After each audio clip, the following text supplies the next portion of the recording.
I grew up with it as a boy, train spotted, travelled on trains on the line, and generally had a love of steam.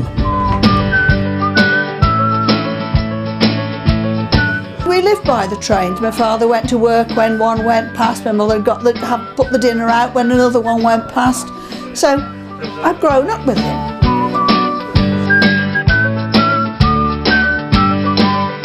My mother used to take me to see my grandfather driving steam trains on the East Coast Main Line when I was young, as in a pushchair.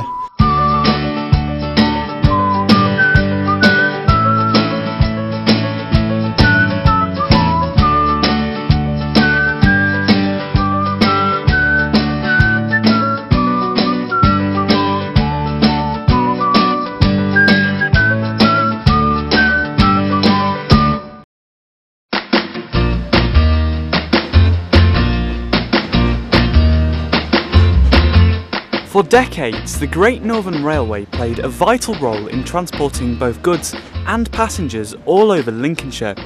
But in the 1950s, much of the line had fallen into disrepair. And then several years later, a large majority of the stations in the county closed for business forever. But a group of volunteers have worked tirelessly for the past 30 years to restore this historic section of track between Loughborough and North Thoresby. Originally, a gentleman called Barry Herbert, who used to write books about railway ghosts, sent a letter to the Grimsby Telegraph when this was still open as a freight line.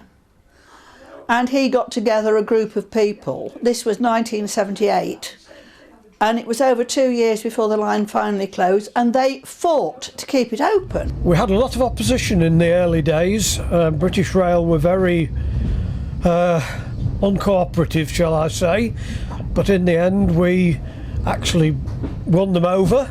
We managed to buy the land, which at that time was all the way from Garden Street Junction in Grimsby to Keddington Road at Louth. There were quite a few critics who said, no, you won't do it, you're all just dreaming, you know, you're all little lads playing at trains. But we've had one or two come back and apologise and say what a good job we've done, and they're amazed that we've done it. But it's not just here in Lincolnshire that this section of track has huge historical significance.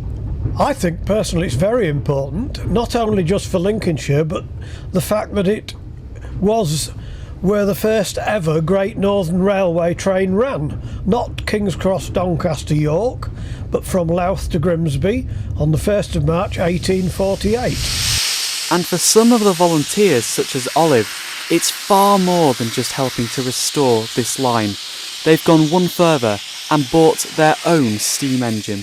My husband and myself, we've got no children, grandchildren, no close relatives, so we thought we may as well enjoy our own money, doing something we want and helping the railway as well. I mean, they do pay us every time they use our engine.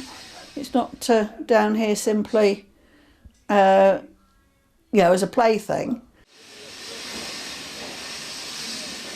And it's still looking good for the railway, as they now plan to extend the line several miles down the road to Louth.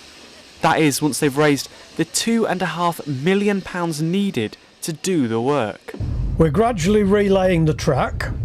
We're now starting to lay some track towards Louth, having done a lot of modifications and new installations of track at Loughborough. And we're developing that way. However, everyone at the railway knows that this isn't going to be an easy task. We need every bit of help we can get. We need people to do things from cleaning toilets, painting, training to be footplate crew, operating the signal boxes. You name it, we can use you somehow. A very, very friendly place with lots and lots of very nice people who are all united in a passion for railways and a passion for helping people, if you like, in that it gives us all great pleasure to actually achieve something. It's job satisfaction.